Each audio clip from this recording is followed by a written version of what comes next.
Oke, selamat malam semuanya. Ya, ini FTG edisi 21 Mei 2023. Seperti biasa, malam ini kita akan berikan update market IHSG dan saham-saham ide dari Bapak Ibu yang masuk di kolom komentar FTG edisi terakhir.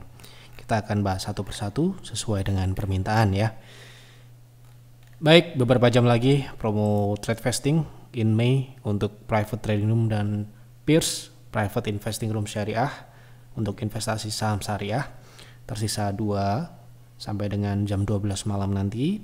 Mungkin banyak pendaftaran yang masih belum direspon oleh admin dan mungkin besok pagi akan diproses ya. Jadi Anda bisa langsung hubungi admin, tapi nanti misalkan ya malam ini, karena sudah malam ini jam 8 lebih, mungkin admin sudah offline. Jadi silahkan Anda hubungi saja admin di Telegram ataupun di WA. Nanti pasti akan direspon di jam kerja besok pagi jam 7 ya. Dan juga aktivasinya juga akan dilakukan besok pagi ya. Jadi pendaftaran dapat dilakukan kapanpun. Namun untuk aktivasi membership akan dilakukan di jam 7 pagi paling cepat ya. Di hari kerja ya, hari Senin sampai dengan hari Jumat. Seperti itu. Kita akan masuk pembahasan IHSG terlebih dahulu. Untuk IHSG, mungkin Bapak Ibu sudah membaca di Stockholm bagaimana perkiraan IHSG untuk minggu ini dan ke depannya. Kami sudah bagikan dan mungkin Bapak Ibu sudah baca ya tadi sore bahwa saat ini IHSG sempat minggu kemarin sempat turun di bawah 6.700 dan gapnya sudah tertutup, namun terdapat gap di bawah. Nah, bagaimana ke depannya? Menurut saya kenaikan di sesi perdagangan terakhir kemarin di hari Jumat ditarik di 6.700 itu mengandung arti yang penting ya. Di sini IHSG kemungkinan bisa membentuk sebuah higher low di 6.660 ya, 6.650 yang saat ini menjadi support 1 atau support terdekat ya. 6.650 ini bisa menjadi support higher low, seperti halnya membentuk sebelumnya terbentuk sebuah lower low ya di Desember 2022. Nah, ini adalah level yang sama kurang lebih, dan artinya ini akan membentuk sebuah pola pengulangan yang mana dalam jangka pendek mungkin IHSG berpotensi rebound ke 6.810, 6.950 sampai dengan 7.000 ya. Namun ini bisa menjadi sebuah indikasi dalam jangka pendek menengah IHSG akan bergerak flat, cenderung konsolidasi di rentang yang cukup lebar. Kami menemukan beberapa data bahwa banyak muncul false signal yang kami dapatkan di sistem private trading room di minggu terakhir ini. Dan ini biasanya ditandai oleh itu ya. Fase konsolidasi itu diawali dengan munculnya banyak false signal. Dan false signal itu bukan sesuatu yang baik, di mana memang dalam trading ya, ketika kita menemui sebuah kondisi market itu flat, itu kurang terlalu enak. Kita lebih memilih downtrend atau bearish dalam trading ini ya. Dan juga mungkin invest juga, karena ketika IHSG dalam posisi bearish atau downtrend, ruang geraknya akan relatif lebih baik. Itu pertama. Kedua, kita clear jelas harus melakukan apa, yaitu ya mungkin kita bisa skip beberapa saham yang berpotensi downtrend, kemudian kita bisa mengalokasikan fokus ke saham-saham yang bisa melawan market. Nah, sedangkan ketika market flat atau konsolidasi seperti saat ini yang kemungkinan akan berjalan dalam beberapa bulan ke depan, tidak hanya dalam minggu ini, beberapa bulan ke depan, ini akan ya bisa dikatakan menjadi tantangan tersendiri, di mana kita memang harus mencari mana-mana saham yang sedang tidak choppy atau sedang tidak dalam fase konsolidasi yang sama. Penurunan yang terjadi beberapa minggu ini kan disebabkan oleh penurunan harga saham pertambangan ya, utamanya saham-saham energi batu bara, kemudian emiten energi, dan itu memaksa saham-saham big cap seperti saham bank itu ditarik naik meskipun kenaikannya hanya 1 atau 2%, dan itu akan sangat ya tidak menarik untuk ditradingkan karena kenaikannya hanya 1 atau 2%, yang otomatis tidak bisa kita tradingkan karena syarat dari trading di tempat kami di private trading room itu minimal upside-nya adalah 5%. Dan kalaupun dia hanya bisa naik 5 sampai dengan 10%, itu kemungkinan kecil akan kita pilih karena ya kita harus mempertimbangkan TP kedua. TP kedua itu harus di atas 10%. Nah, inilah yang kita sebut akan banyak muncul fall signal, di mana upside yang kecil dan fall signal muncul, ya otomatis opsi dari yang akan kita pilih ini akan lebih relatif menantang ya. Dan ini sudah kami alami dalam beberapa waktu yang lalu, di mana IHSG juga sempat konsolidasi di bulan Oktober sampai dengan Desember, 3 bulan itu relatif sangat menantang ya, di mana kinerja kami Anda bisa lihat ya, meskipun IHSG bisa dikatakan flat, hanya di bulan Desember kita mungkin performance-nya kurang terlalu baik waktu itu ya. Dan ini ya di kinerja kami ya, Oktober, November dan Desember ya sedikit mengalami penurunan ya. Dan di sini kembali terakselerasi di bulan Januari ya. Nah, dan semoga di bulan Mei ini kita performance-nya masih di atas market sangat jauh, karena IHSG so far masih minus ya, masih minus 3%-an, sedangkan private trading room masih plus 2% lebih gitu ya. Artinya ya kemungkinan ini akan dapat dirasakan beberapa bulan ke depan. Namun Bapak Ibu tetap tidak perlu khawatir karena kami tetap akan berusaha mencari terutama member PTR ya, mencari saham-saham yang berpotensi di saat indeks mungkin flat ataupun ya tidak terlalu menarik ya. Jadi untuk view minggu ini mungkin kita berharap IHSG bisa rebound ke atas, yaitu ke 6.760 atau ke 6.800, yang mana itu adalah resist terdekat untuk IHSG 6.810 ini. Kemudian nanti mungkin ada proses menuju 6.950 yang kita harapkan mungkin ini disebabkan oleh reboundnya saham-saham pertambangan. Nah ini ya, yang menarik adalah saham-saham coal atau saham-saham batu bara.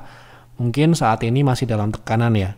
Namun penurunan saham ini kan namanya saham tidak mungkin turun terus. Ada kalanya dia akan rebound. Ya ini bisa kita perhatikan baik-baik. Yang jelas Anda jangan menangkap pisau jatuh selama dia masih turun. Biarkan saja dulu, dilihat saja dulu sampai memang benar-benar sudah mencapai target turun dan dia rebound ya.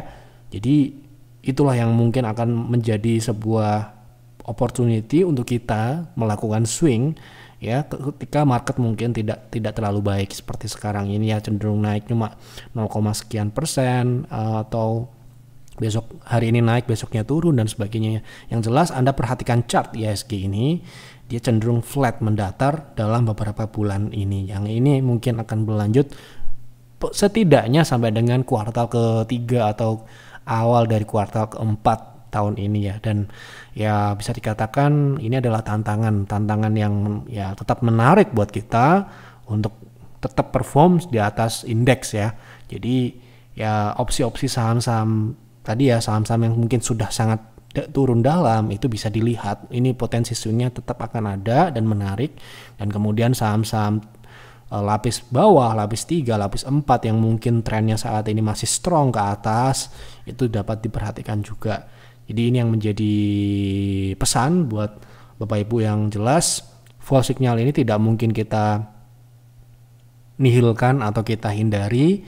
Yang jelas kita harus melakukan disiplin trading plan, yaitu stop loss, kemudian TP, jangan greedy ya, itu yang paling penting karena ingat market sedang konsolidasi. Ya otomatis buying powernya juga tidak akan sebesar ketika market itu sedang trending, entah itu uptrend ataupun downtrend ya. Jadi kita harus pastikan TP1, TP2 itu kita kantongi dan kita harus siapkan exit di level-level yang sudah kita siapkan sejak awal. Karena kebanyakan orang itu kesalahan pertama tidak melakukan disiplin stop loss, sehingga stop lossnya itu melebihi target risk yang dia sudah siapkan, sudah diplanningkan sejak awal. Kedua, greedy ini sudah profit, misalkan katakanlah sudah profit di TP1 ataupun TP2 karena ingin ingin profit yang lebih besar, justru yang didapatkan adalah harga sahamnya kembali turun ke harga beli. Dan ini sangat wajar terjadi ketika market seperti sekarang ini, seperti hari ini ya. Jadi jangan salah, kalau misalkan Anda melihat saham itu naiknya kencang kemudian Anda masuk, dia balik lagi turun ya. Jadi itulah yang tidak mungkin kita hindari, tapi kita bisa manage dengan baik sehingga loss itu menjadi minim dan kita bisa tetap trading, mencari peluang-peluang yang tetap akan ada di market apapun. Ya, seperti itu. Jadi Anda bisa baca di Stockcall bagaimana perkiraannya, dan ini akan kita update terus. Apabila ada perubahan tentunya di private trading room, apa yang harus kita lakukan, berapa cash on hand-nya, berapa saham yang bisa kita tradingkan, itu akan ada di private trading room ya. Jadi bagi Anda yang ingin mendapatkan panduan trading ataupun investing, karena investing pun beberapa minggu terakhir ini kita cukup agresif mengeluarkan rekomendasi saham baru, karena di 2023 ini sudah mulai kelihatan mana saja yang akan menjadi leader beberapa bulan ke depan ya. Jadi ini yang akan juga tetap kita harus cari dan kita harus temukan gitu ya. Ketika market seperti tidak perform, kita harus mencari saham-saham yang perform gitu ya. Karena fundamentalnya mungkin juga mulai bagus dan sebagainya ya. Oke. Kita harus tetap optimis melihat apapun kondisi market. Itu kuncinya ya. Kita bahas saham dulu ya. Yang pertama, untuk Tugu apakah boleh dibeli buat jangka pendek, sudah disupportkah hari ini Pak? Baik, kita coba lihat di perdagangan terakhir apakah Tugu sudah disupport. Nah, Tugu ini kebetulan rejection ya, membentuk topping di 2470. Ya, ini secara teknikal juga mengindikasikan tren naiknya ini sementara ini tertahan ya di 2400-an ini ya, dan dia reject ke bawah 2000. Kebetulan juga dia setelah dividen ya. Dividennya kemarin exit di 10 Mei ya. Di 10 Mei dia justru mengalami kenaikan namun reject di sini, dan ini ya artinya TP kedua sebentar ya, kita akan cek karena ini juga masuk rekomendasi beberapa minggu yang lalu di private trading room. Kita coba cek apakah TP-nya sudah tercapai atau belum ya. Harusnya sudah tercapai, tapi TP1 TP2 nya kita lihat ya. Ini masuk ke rekomendasi 16 April ya, dan saham Tugu ini sudah mencapai 2400, di mana TP keduanya sudah tercapai semua. Jadi ya, tanggal 16 April harga 2250 dengan target di 2640. TP2 dicapai di tanggal 26 April. Jadi dalam waktu 1 minggu ya, kurang lebih ya 2 minggu lah ya, target kedua itu sudah tercapai dengan kenaikan 19% ini ya, sudah kita bahas sebelumnya. Nah, kemudian sahamnya turun ya. Inilah yang kita sebut tidak boleh greedy. Kalau sudah mencapai target ya kita harus take profit ya. Jangan sampai Anda sudah mendapatkan rekomendasi saham bagus, sahamnya naik sesuai dengan target, Anda biarkan. Otomatis ya plannya adalah swing ya, otomatis swing itu kan kenaikan jangka pendek. Kalau Anda jadikan itu plan jangka panjang itu tidak akan tepat ya. Dan sahamnya kembali ke 2200 lagi, dan kebetulan di TP pertama itu terdapat sebuah resist yang cukup kuat. Di sini terdapat rejection dan sehingga ini berpotensi turun. Pertanyaannya adalah apakah sekarang ini untuk short term bisa dibeli lagi? Menurut saya ini sudah menjadi indikasi yang kurang baik untuk jangka pendek, terutama untuk swing, karena swingnya sudah naik 2 kali bahkan. Ya biasanya kalau sudah naik seperti ini kemudian dia breakdown 2100 ini adalah supportnya. Sekarang ini sudah disupport, namun kalau ini supportnya ditembus, Anda bisa dibawa turun kalau belinya di saat ini. Sehingga saran saya, tunggulah dia paling tidak rebound dulu, namun proteksinya harus super ketat di support ini ya, di 2190, karena kalau ditembus atau dilewati dia akan turun ke gap di 1900-an ini ya, seperti itu. Jadi momentum swingnya menurut saya, menurut kami sudah lewat, karena kami pun rekomendasinya sudah di bulan lalu di 16 April 2023, dan target kedua sudah tercapai. Jadi berhasil ya, dan sekarang ini harganya wajar tidak lanjut naik karena pertama faktor market, kedua memang di area-area 2400 ke atas itu adalah area jual member private trading room. Oke. Lanjut ya. Halo Pak Yev, mohon bahas PDPP bagaimana teknikalnya untuk swing, apakah masih cocok dan target harga naiknya ke berapa, sell dan sell loss-nya di harga, mungkin stop loss yang dimaksud ya. Ini juga sama, PDPP kebetulan adalah saham private trading room belum lama ini dan sudah mencapai target Nah, ini rekomendasi tanggal 7 Mei ya. Kita akan lihat apakah TP-nya sudah tercapai. PDBP sekarang ini di harga 292. Sedangkan target kita di 300 sampai dengan 330. Saat ini dia turun kembali. Kita rekomendasi di 280, sekarang di 292. Jadi mungkin saja dia masih bisa naik lagi ya. Karena TP2 kita belum tercapai. Namun dalam jangka pendek mungkin saja dia akan membentuk hair low di 286 sampai dengan 270-an ya, yang mana ini masih dalam masuk kategori uptrend. Sorry, kita revisi ya. Jadi dalam proses ke TP2 di 330 kemungkinan PDBP bisa turun dulu. Pertama, meretest support baru yang sebelumnya adalah resisten di 286. Kedua, support kedua itu 264. Yang mana ini masih di atas stop loss 258. Ya, jadi kalau mungkin Anda mau beli di area beli kita yaitu di 286 sampai dengan 270-an itu masih memungkinkan dengan stop loss yang sama yaitu 258 dengan TP yang sama 300 sampai dengan 330. Yang jelas PTR sudah mencapai TP1 ya. Bahkan kemarin sempat naik ke atas 320 ya. Jadi total kenaikan setelah kita rekomendasikan itu sekitar ini ya 8 Mei itu sudah naik sekitar 12% dan sekarang ini kembali turun. Bayangkan kalau Anda greedy, Anda kehilangan profit segitu ya. Jadi saran saya untuk member PTR, apabila Anda dapat rekomendasi saham A, kemudian saham tersebut mencapai TP1, take profit sebagian, sisanya Anda bisa hold dengan menaikkan proteksi atau stop loss.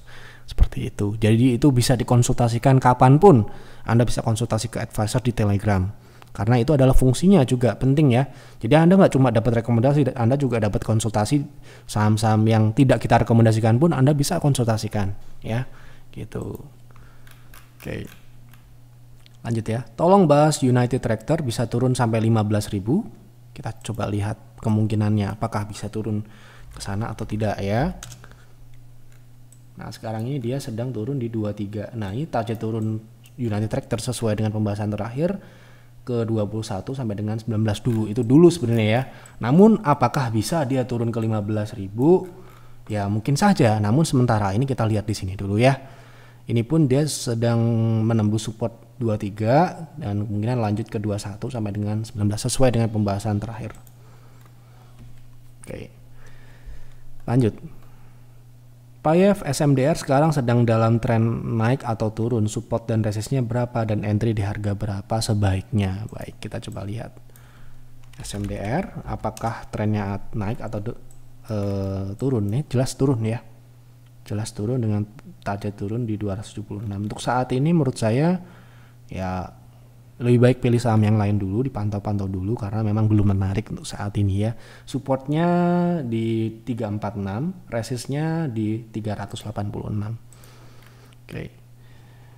Mohon analisanya Pak untuk saham WIRG, apakah penurunannya masih berlanjut? Untuk entry sebaiknya di level harga berapa?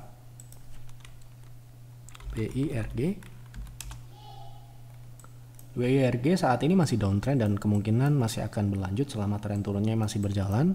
Potensi turunnya ke 107 dan menurut saya ini juga belum menarik untuk dibeli di harga berapapun sampai dengan dia nanti akan confirm reversal dan upside-nya juga menarik. Saat ini dia kalaupun pullback ataupun naik, kita coba lihat 124 ke resist terdekatnya di 120 130 ya. Itu sekitar 7%, sedangkan risknya itu ke support gap itu 12% sehingga tidak menarik itu ya menurut saya. Sekali lagi, Hexa untuk invest, trade plan untuk invest tapi trade plan mungkin investing plan ya. TP di resisten berapa terdekat untuk TP jangka panjang sampai tutup gap, tolong dibahas Pak untuk mendalami ilmu teknikal. Sebenarnya kalau memberikan nama memang mungkin terkesan sama ya. Investing plan dan trading plan itu mungkin sama, ada TP1, TP2, TP3, ada stop lossnya. Namun yang membedakan investing plan dengan trading plan adalah trading plan menggunakan time frame jangka pendek, sedangkan investing plan menggunakan time frame jangka panjang. Yang mana ya pasti beda ya gitu. Namun secara format itu mungkin sama. Ada TP1, TP2, TP3, ada stop loss, ada buying zone atau zona beli gitu dan sebagainya. Nah, kita akan lihat jangka panjang untuk saham ini kira-kira akan ke berapa gitu kan. Tentu saja kita menggunakan time frame weekly ataupun monthly ya, tidak sama dengan trading. Nah, di sini kita sudah pernah bahas sebelumnya, saham ini sekarang ini sedang membentuk rounding dengan target terdekat atau ya kita sebutkan target terdekat atau target 1 itu di 7350 sudah dicapai pada Oktober lalu dan mungkin saja dia masih bisa ke sana selama tren naiknya ini masih dipertahankan. Artinya ya ini target ini harus juga mengikuti kondisi market ya. Kalau marketnya tidak memungkinkan ya bisa saja tidak tercapai karena 0,618 sudah pernah. Nah, kalau ini berhasil mempertahankan uptrend, ini ke depannya bisa juga ke 11.000 lagi. Jangka panjang sekali lagi, bukan besok ya, atau minggu depan. Itu ya. Oke. Salam sehat Pak Yev. Bagaimana analisis ABMM setelah rampung Kamsan X untuk swing? Maksudnya gimana? Makasih, sehat selalu bersama keluarga dan kru. Terima kasih Bapak ataupun Ibu, semoga Anda dan keluarga juga sehat dan sukses selalu. ABM ya. ABM Invest pertama untuk dividen ya. Baru saja ex date-nya tanggal 22 Mei, jadi kemungkinan ini masih bisa turun. Dan kalau dia turun, ya dia bisa turun ke bawah 3.100 ke bawah ya. Jadi menurut saya ini view jangka pendek untuk ABM. Sementara ini dia akan membentuk wave C karena ini wave B itu di 0,5 ya, 0,5 sempat naik di area 0,6, 0,5 dan 0,618 yang mana ini bisa menjadi syarat saham ini sudah merampungkan pullback atau wave naik B dan menjadi wave C. Ya, wave C ini bisa sama dengan wave A. Wave A sementara ini di 2620 itu ya. Jadi ini bisa kembali ke bawah sana. Sementara ini support terdekatnya dulu setelah mungkin prosesi dividen itu bisa turun lebih dari 3080 atau 3100 ke bawah gitu ya. Sekarang ini kan 3360 seperti itu. Mohon dibantu analisa teknikal saham DILD, apakah sudah layak untuk ditradingkan? Baik, kita coba lihat. Nah, DILD ini sudah naik ya. Jadi swing naiknya ini sedang, bukan ini sedang berjalan. Nah, kalau kita melihat sebuah saham itu dalam kondisi sudah, kan kalau di PTR itu kan akan. Jadi ini penting ya, memahami akan dan sedang dan sudah.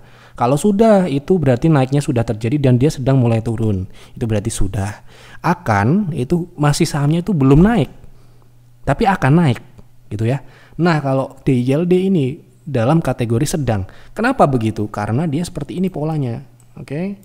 Nah, ini adalah pola super agresif, tower yang sering terbentuk.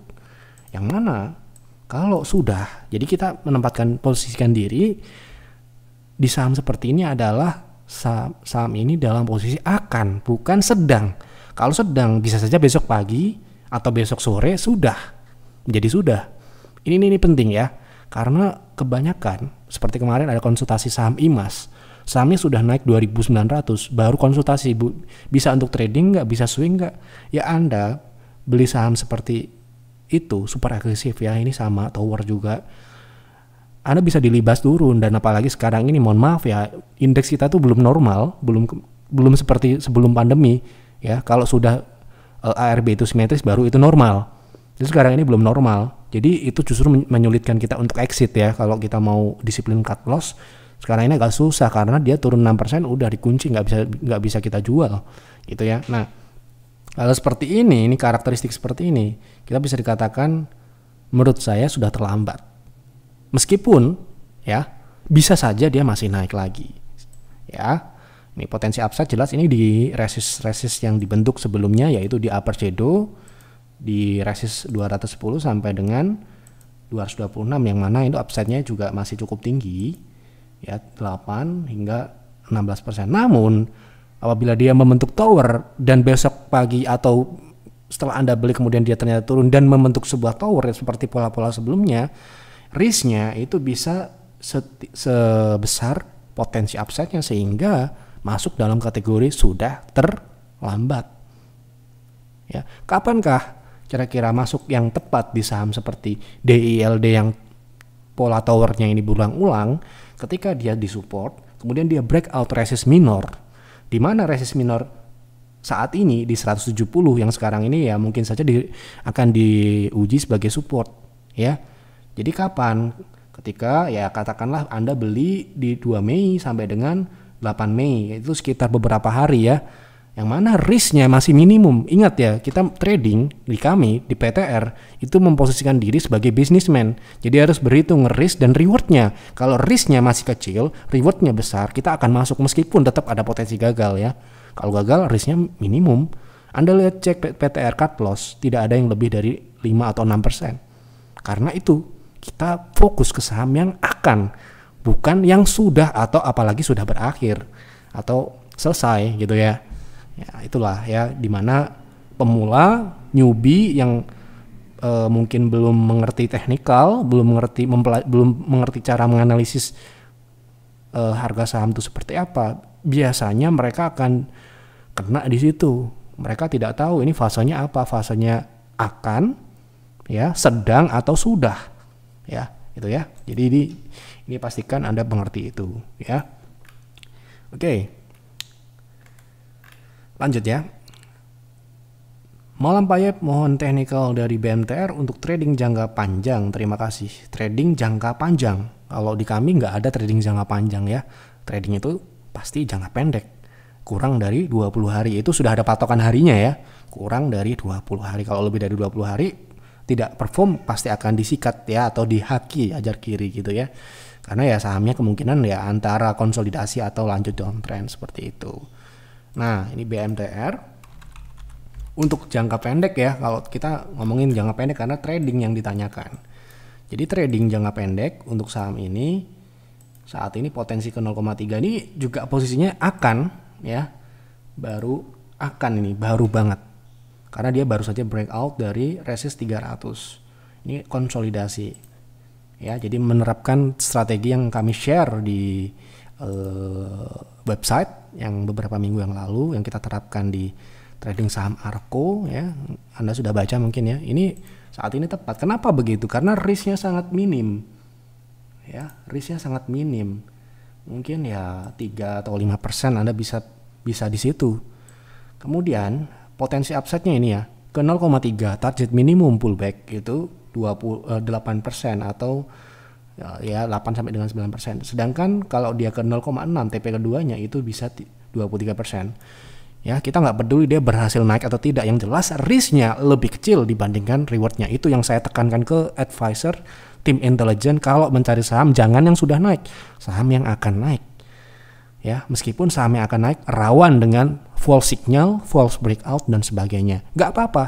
Anda sering stop loss nggak apa-apa asalkan stop lossnya kecil. Jangan sampai Anda ngejar saham yang sudah naik kemudian dibabat turun ya. Seperti itu. Itu yang saya tekankan kalau advisor di PTR nggak bisa mencari saham yang akan, jangan trading apapun ya. Kalau berarti nggak ada ya udah jangan dipaksakan. Carilah saham yang akan bukan yang sudah. Kalau misalkan trading saham yang sudah naik lagi naik nih 20%, nah semua orang juga tahu dia lagi naik. Tapi kalau dibanting turun, ya, nah itu yang kasihan. Apalagi kalau mungkin advisor kami mungkin bisa disiplin stop loss, tapi belum tentu yang mengikuti kami. Ada yang baru, ya, ada yang belum ngerti apa itu stop loss, ada yang masih menganggap stop loss itu adalah sebuah kebodohan. Nah itu yang kasihan nanti kalau dia diajak kejar-kejaran saham yang sudah naik, ya nanti bisa menjadi hal yang kurang enak ya gitu ya. Meskipun dia tidak menutup kemungkinan dia masih bisa naik lebih tinggi, tapi risknya itu sudah tidak masuk di kita ya, gitu ya. Jadi pastikan kalau Anda join PTR itu Anda harus siap stop loss, tapi stop loss kami ya pasti kurang dari 5% ya, itu.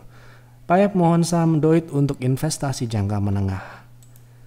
sepertinya untuk donate saham-saham yang lain belum cocok untuk invest, tapi untuk trading mungkin ya, karena ya lagi-lagi fase atau siklusnya sudah fase yang dimana ya sudah masuk ke fase declining ya. Nah, kalau kita lihat dari fundamentalnya, kita akan lihat marginnya belum layak ya buat kami. Jadi minimal NPM itu di kita itu minimal 5%, sedangkan delta dunia utama makmur ini kurang dari 5%, jadi nggak masuk buat kita secara profitabilitas. Kemudian untuk pertumbuhan mungkin ya seperti halnya saham-saham mining yang lain ya pastinya mengalami pertumbuhan lah, tapi pertumbuhan ini lagi-lagi kita harus cross check juga bisnisnya ini menguntungkan atau tidak.